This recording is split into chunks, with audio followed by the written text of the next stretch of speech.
Hey guys, how's it going? It's Traveling Beat. We're going to go through my sort of gear loadout for the Pacific Crest Trail 2023. Name of the game on the PCT this year is all about snow and weather. It's absolutely bananas out there. All of this gear will be listed in my lighter pack page. You can check out a link in the description. If you're interested in following along my hike, this will be me going for my Triple Crown. Be sure to hit like, hit subscribe, all that stuff, follow along. So my lovely wife Daphne is helping me with the gear loadout. This is just kind of a quick tour of what we got. We'll break it down by section. You can click any of the timestamps down below to jump to a particular section if you're interested in it. Again, check out the lighter page. Let's get into it. I'm leaving for the Pacific Crest Trail tomorrow. So I'm gonna do a quick gear loadout, hopefully not linger too much. My lovely wife Daphne is helping me out. We'll go for a quick little spin around the room. We got clothing in Big 3 over here. We have some kitchen stuff over here. We'll come over here and talk about what's in like my Ditty bag and some extra components I'm carrying. We're going to finish up with any of the sort of area and condition specific traction devices and the like, as well as my bounce box and how I'm getting stuff to San Diego. But to start, let's crack into the Big 3. A lot of this is going to be very familiar from my CDT hike. This is the Z-Packs Arc Haul. Love it. I should mention very quickly that I actually ordered a new pack, not from Z-Packs. I ordered a heavy duty pack. The name of the game on the PCT this year is Snow, Snow, Snow. So I ordered an 85 liter Osprey pack. I'm going to be trying it out. Maybe I'll start with that. Maybe I'll get it later. Maybe I won't use it at all. We'll see. But for now, this is the Z-Packs Arc Haul. I do love this pack. It's just not rated for heavy loads. I do have the Dyneema dry bag inside. I have my Thermarest Z-Seat. I have my Garmin InReach. I have my sensor push thermometer, Bluetooth thermometer. I did finally bite the bullet and ordered a new Gossamer Gear 1/8 inch foam mat. Have the Justin's UL water bottle holder, a extra lumbar pad, and a face cloth there. I'm a big fan of the fanny pack game, so I'll also be carrying my fanny pack on that. I have a little watch as a thermometer. Great. Extra little woolly, whatever you call it, windscreen. I did also bite the bullet finally. I figured if I'm going for my Triple Crown, I may as well have a hiker wallet. Nice little water resistance Dyneema hiker wallet. Also in the fanny pack, I'll be carrying wired headphones. I did get a new phone, which we'll talk about in a few minutes, but unfortunately the new phone needs an adapter. Even with the adapter, it's still lighter than carrying those Bluetooth ones. And then a couple of sunscreens. I like the baby sunscreen because I imagine it's a little more tender. And if I'm gonna be wearing it all day, every day for 6 months, I like that. Also like a chapstick for sunscreen. So that's kind of the pack element of the Big 3. Move over into sleep system and shelter. So sleep system, I've been back and forth about whether I wanted to start with my 20 degree or 0 degree bag. This is my 20 degree bag for those of you who recognize it. Those of you who recognize this, perhaps from the CDT hike, this is my wonderful, wonderful down balaclava from Goose Feet Gear. Love that thing too, and I'm hoping between the down balaclava and a couple of other warmer components that we'll talk about in a second, I'm able to stretch that temperature rating on particularly anomalously cold nights. I do also have a sleeping bag liner, which I like quite a bit. This is treated with permethrin. And also, I just prefer the feel of this against my body than the whatever it is nylon on the sleeping bag. Thermarest X-Therm, love this sleeping pad, works great. This is the pump sack for it, which I know is maybe seems superfluous, but I like to use this stuffed with my extra clothes as a pillow rather than carrying a specific pillow. I am going to be, I've been back and forth about this as well, but I am going to be at least beginning the trail with my Durston X-Mid Pro 2. I still have and I still love my Z-Packs Duplex, and perhaps I'll get that out if I can't wrap my head around it or whatever. But I will start with the Durston X-Mid Pro 2, tent stakes, little Dyneema tent bag, kind of come down here. So I mentioned that my pump sack is going to carry all my extra clothing. I'll just kind of plow through all this clothing real quick, starting with something that is not clothing. This, just again, a little microfiber towel. I actually use this quite a bit on the CDT. It's very handy to have just a sacred dry towel if you do want to go for a dip or something like that. If you get wet and you want to dry off, whatever. Cool. Into clothing. We have 2 pairs of each. I have the Injinji toe socks as well as the Darn Tough quarter cushion. Obviously I'll be wearing 1 pair and carrying the other pair. I have 2 pairs of the Ex Officio 9-inch, I forget what they're called, Give and Go boxer briefs or something. Those worked great for me, so I'm going to be using them for the PCT. I do have sleep socks. These are ginormous, Darn Tough Paul Bunyan socks or something like that. I have Patagonia thermal pants. you're picking up on a theme, I'm expecting a lot of cold weather, even at the beginning of my hike, even right off the Mexican border. So I'm kind of going heavy on some warm stuff. That's the Patagonia thermal pants. This is a different pair, but the exact same style pant that I wore in the CDT that worked great for me. This is the Patagonia Quandary. This is actually a 32-inch waist that I've had for a couple years, and I expect I'll be losing weight and switching off to a backup pair I have bought on sale, the 30-inch waist. But I'll start with 32s while I'm heavy, and heavier, and then moving into the 30-inch. I loved the hat I had on the CDT. This is the same exact hat, just a new version, not same exact model, new hat, outdoor research, whatever it is, Sunrunner or something. Same glasses, Oakleys. These are actually, there's some like light refraction rating that polarized glasses have that you want to make sure you get for if you're expecting snow. I think these had like a light refraction or something. I'm using the wrong term, but some kind of good snow rating of like 17, which I guess is good. I don't remember. I looked it up. Wonderful trophy of the CDTs, my Melanzana knit hat. This is my buff merino wool, lightweight merino wool buff. I loved this shirt on the CDT. It was not very warm. This is a Sunrunner, the Alpenglow from Black Diamond sun hoodie. I'm planning on wearing this, but I'm also planning on trying to get a merino wool sun hoodie if I can find one that I like, because this does not offer very much warmth at all. It's really designed for warm temperatures. This is a wonderful piece of gear that I'll be bringing out for my third Thru-Hike. This is the Skylight Gear Polartec Alpha hoodie, and just beneath that we have the Patagonia, I forget what this is, Pro Strider, I think, shorts, which are very lightweight, and I'm pretty much just carrying them as a town short on laundry day. So that is most of the clothing. We'll move in now to some of the sort of more insulated or condition-specific clothing. There we go, a little sweeping shot, love it. Also, because I'm not very good at this, I'm trying to give you options. So over here I have another Dyneema bag. I like to keep some insulated stuff right up at the top of my pack, right up at the top of the pack with like my tent and stuff. So in this is going to live my Z-Packs Possum Down gloves, as well as my, I forget what these are, like Showa Tempest or something. Those are the, classic waterproof gloves. These are the sun gloves, which I'll be hiking in most days, I expect. Don't offer any warmth, just kind of keep the sun off me.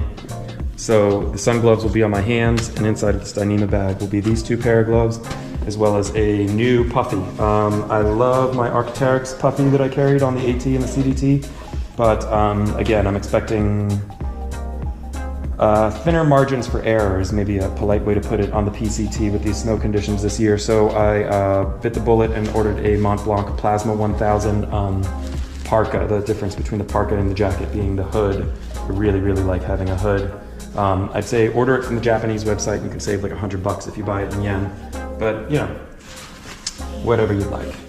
I'm also bringing a few different options to protect me from rain and snow, especially since, again, as I'm looking at it, just kind of thinner margin of error when it's going to be as cold as it's going to be. So I'm carrying overkill right now. This is the sealskin waterproof socks. I tend to burn through these pretty quickly, so I might wind up getting more pair of these. This is a brand new rain jacket from Patagonia. I traded in my old one, which I've had for a few years. They gave me this new one. This is the Triolet, I think is what it's called. Gore-Tex. I have the same well-worn Arc'teryx rain pants that have served me so well, super comfortable. And then classic, my favorite piece of rain gear, just frog togs with a belt tied around it. And this will be sort of all the gear that I carry for rain or snow or whatever terrible stuff falls out of the sky. Moving over here, we have footwear. So again, more or less the same shoes. I'll say Topo Athletic switched from the Trail Venture 1.0s to now the Trail Venture 2.0s. But we'll see how they go. I've had this pair since I got off the CDT, just kind of testing them out. So I'll walk out whatever mileage they have left on them on the PCT. But just like before, just like on my other two hikes, I have set up, I think 6 backup pair with the Nathan Speed laces, which I like so much, as well as the Soul brand cork insoles, which are in there. I took the time to kind of set up 6 different pair of shoes with all these different components, as well as little Velcro strip, so that I can use my Dirty Girl gaiters, classic gaiters, And then I have the Birkin Crocs, the EVA Birkenstock, what are they called? Barbados, I think is the exact model. So that's that. I'm not anticipating switching out my footwear to boots or anything like that. Even in the snow, I'm kind of hoping that this will be enough. We'll talk about traction in a little bit, but I'm hoping between the sealskin socks and the Topo Athletic, I should be hopefully fine. I mean, we'll kind of see. If I need to adjust, I mean, the name of the game is going to be pivot, pivot, pivot if we have to. So maybe one big sweeping shot, and we'll jump over here to electronics. Nice. Yay, stuff. All right, well, moving over here, we have basically the toilet kit. There's a couple of changes to this from my last 2 through hikes. It's gonna be the same little blue bag. It's gonna be the same tool if a brand new one. This is a brand new Deuce of Spades. I figured it gave up after 6,000 miles. It was well overdue for a new trowel. Purell hand sanitizer, of course. This is the Kulo Clean, little backpacker bidet. Nice way to kind of clean up, stay fresh. Ziploc bag with toilet paper and an extra Ziploc bag in there just in case you produce anything dirty or whatever you want to pack it out. The change for this hike is that I'm going to be carrying both dog poop rolls, if you will, and a 10 mil Mylar odor-proof Ziploc bag. It's a 1 gallon bag. I will be, again, going for my Triple Crown on this hike, and out west between the far less microbe-rich soil and the potentially like 40 or 50 feet of snow that's going to be on the ground. I don't anticipate it being a realistic opportunity to have my waste biodegrade in the soil. So, you know, every morning when, you know, you do what you got to do, I will do what I got to do. I will scoop it up just like I would with my dog, and any toilet paper as well, and then tie it up, and it'll go into my 10 mil Mylar bag, and I will pack it out. I'll be a good Boy Scout, and I will pack out everything. Try and keep the trail fresh and clean for future hikers. All right, so over here we have all of my electronics. Same Ditty bag from Hilltop Packs, just a little Dynamite bag. Carry my earplugs in here, not because it's an electronic, but because this is a bag which I access every night when I go to sleep before processing videos. So a little bit of a change to the power scheme. Instead of carrying the 20,000 milliamp hour Anchor battery, I'm carrying 2 Nightcore 10,000 milliamp battery packs. So this is a super highly rated, reviewed battery pack. And frankly, when my Anchor died and I was kind of up a creek, I decided it might be better strategy to split my 20,000 milliamps between 2 separate battery packs. So you also notice I did super glue on, or Gorilla Glue on some Velcro strips on here. The idea with that is that I have, again, my solar panel, so I can just kind of stick that on there, plug it in, wear it on my back, and hopefully derive juice as I hike. So Lixada solar panel, super short to minimize the amount of impedance that super short USB cable to minimize the impedance which I incur. Classic Nightcore NU, I think it's 25, the headlamp, great thing. Have this tiny little Nalgene container with some anti-static plastic in there, as well as these 2 little envelopes which I made out of anti-static plastic. These are going to be for my SD cards which I carry in making videos. Keep it all dry, keep it all static free, good to go. And of course, this is just such a smart piece of gear, the little battery bag which I'll be using for my extra GoPro batteries. And then as we get into cables, I have the Anchor wall charger. I have a 10-foot USB-C to USB-C cables that I can do work on my phone as I'm charging it.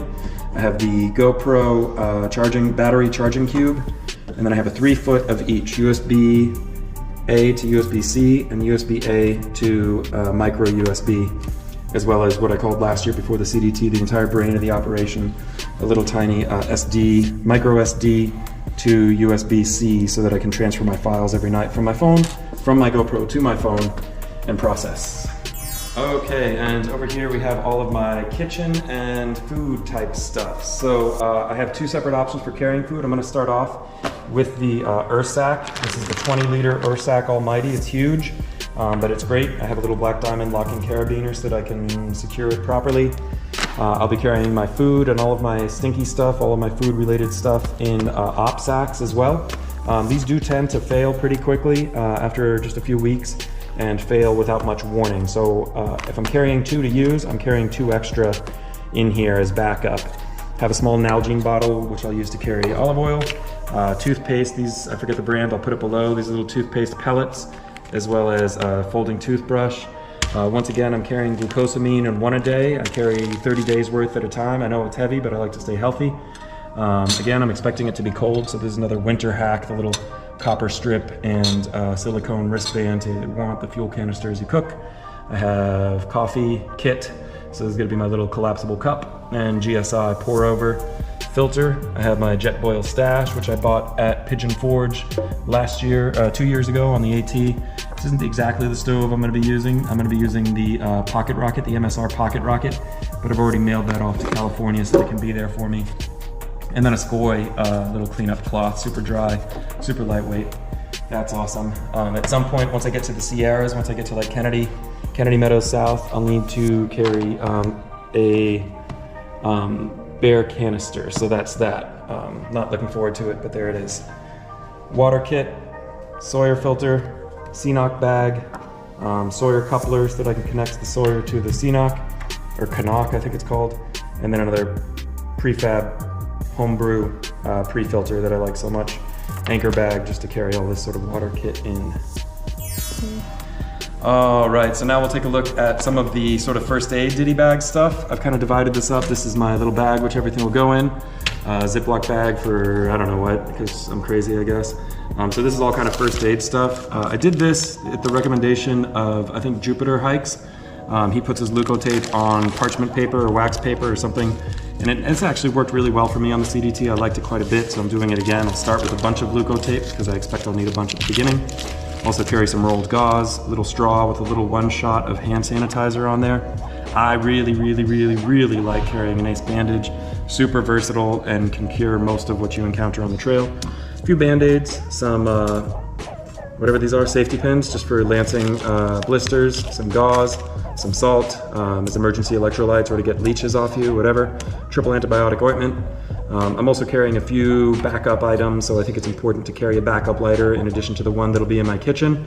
I'm carrying some water purification tablets. I like the tablets more than the liquid because I don't use these a bunch, but they just keep their form better than the liquid. I had some Aquamira pop open on me on the CDT and it was gone and I didn't have it when I needed it.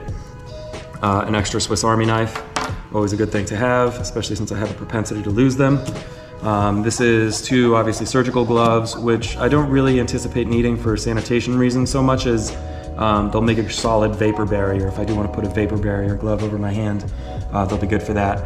I am carrying extra headphones as well as an extra USB cable because I process videos every night and that's important. I have snow baskets, which I'll be breaking out for San Jacinto, and then a few extra components. So just in this bag, I have an extra smart water bottle cap as well as Sawyer gaskets, screens for my DIY pre-filter. I have an extra windscreen, an extra stick pick, and then I also carry an envelope with some stamps in case I need to get a letter out. A couple of extra earplugs as well. Over here, classic emergency blanket, which I haven't brought on any of my previous through hikes, but I will be bringing on this hike. A few alcohol wipes, which are good either for cleaning up or for like cleaning up gear before you try and put a patch on it, which leads to patches, or cleaning up a cut or whatever else.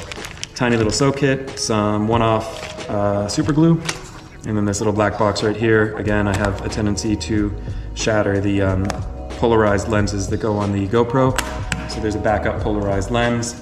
My phone is going to be, I don't know why that's over here, but my phone is a S23 Ultra, a Samsung S23 Ultra, brand new OtterBox case, screen protector, all that malarkey. Let's go take a look at traction. All right, and moving over to traction and the like. I can't really see it in here, but this is my Black Diamond trekking poles.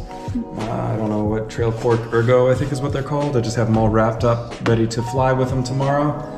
I have not used these before. These are brand new to me. I just pulled them out of the mailbox before I hit record.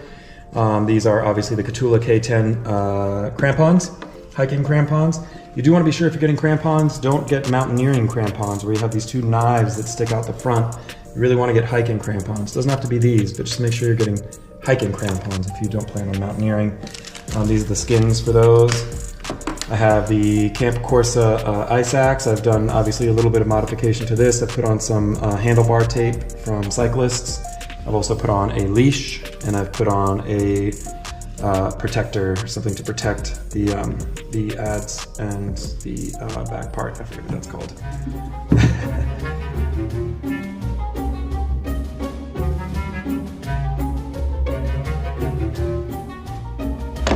Also have the MSR Lightning Ascent. As you can tell, these two brand new. Buy your gear from REI and you can return it if you don't use it. You can return it if you do use it within a year, but don't, be nice about it. Anyways, this is the 30-inch MSR Lightning Ascent snowshoes. We'll see if I need them. If I need them, I'll be happy to have them. If I don't need them, that's fine too. Over here, another little modification I made. If that pack, which I mentioned earlier, that Osprey pack does not work out, I took a couple of old Darn Tough socks and hacked them up, sewed on some elastic, sewed on some Velcro, and this is a couple of sort of bolstered sort of shoulder pads that I can wear underneath of the shoulder pads on the pack that I have. This is what's inside there, so they would sit sort of like this inside of the sock, right? Like this sort of against my shoulder. So I have this nice foam, which I got, I guess it's used for like motorcycle seats. I have the top of a Croc, sort of that nice EVA material. And then I have a cork, the idea being that the strap from my pack will, the pressure of it will sort of diffuse through the cork, through the Croc, and into the foam so that I can, even once I get super thin and I can feel my bones and skin, hopefully remain comfortable if that's the pack I wind up using. Over here, the love of my trail life. Careful. This is the Mountain Hardwear Phantom Zero sleeping bag. Love this thing. Super heavy, but super, super, super lovely. Love this sleeping bag. Don't ever get excited about carrying it just because it is so bulky and kind of heavy. But honestly, as 0 degree bags go, I really don't think you can beat the weight. Something else that I didn't go over last year, that I didn't really do last year on the CDT, but I am doing this year. This nice cardboard box I plan on bouncing all the way up trail. And inside of it, this is just some of the things that I'll carry as a matter of course inside of my bounce box. Really nice, luxurious addition to my hike this year is going to be this little, what's it called, percussion massage gun thing. It's really, really, really great. Shout out to Cowgirl for this. Midnight's Gal Cowgirl had one of these when we met up with her, and it was game changing. Also going to carry some clippers. Shout out to Martin for this. Martin bounced clippers all the way up the trail on CDT and was kind enough to let me use them, but I don't want to rely on the kindness of anyone. No one's going to be as kind as Martin, so I'll be responsible for my own clippers this time. Any sort of extra stuff, so I'm starting off with an extra pack of liquid IV in the bounce box, and I'll have them when I need them. Always want to carry tape. And then I also have some labels here. I also have some labels here so that I can, seal it up and mail it to the next spot. Want to tell them about your pretty princess? Oh yeah, and I have pretty princess tapes that no matter what post office I'm at, they don't have to dig through the glut of hiker boxes. They can just, I'll say like, hi, I'm Brian, I have a box, and it's the one with the pretty princess tape, and then they'll know exactly which one it is. Hopefully it makes them smile. Couple things I'll mention just to wrap up is this is how I'm going to be getting my gear to San Diego. I'm going to load up my pack and I'm going to check my pack. So just in the interest of keeping everything concise, I know a tried and true move is just buy one of these big blue IKEA bags and throw your pack into that. It just barely fits, but it fits. Not with everything that we've looked at today, but with the stuff I'll be starting with anyways. And then a wonderful hack that I saw from other people online is apparently the TSA has just about never lost a bag which has a gun in it. So far as the TSA is concerned, this is a gun. So far as any sort of gun enthusiast or whatever is concerned, this is a starter pistol. So I bought a starter pistol. I've never fired it. I've never put any rounds in it. It has no residues. It has no gunpowder. To the state of California as well, this is not a gun. So I will be closing this in with my luggage. I have a couple of locks. There's a few rules you got to obey in order to make sure that you're able to check a firearm, but the TSA considers this a firearm. The state of California does not. The U.S. Postal Service does not. So long as I follow all the rules about a hard side container and having locks and stuff, theoretically I'll be able to close this in with my gear, and theoretically fly in my bag will actually be there when I land instead of just relying on TSA to and transport it safely. Hopefully having a firearm in there will ensure that they handle it and transport it safely. So that's it, guys. Flying out to San Diego tomorrow with my lovely wife Daphne. We'll be checking out the Padres game. We'll be checking out sunset over the Pacific, and then starting the PCT first week of April. Definitely be sure to hit like, hit subscribe, all that malarkey. Follow me along. Thanks so much for watching. Talk to you next time.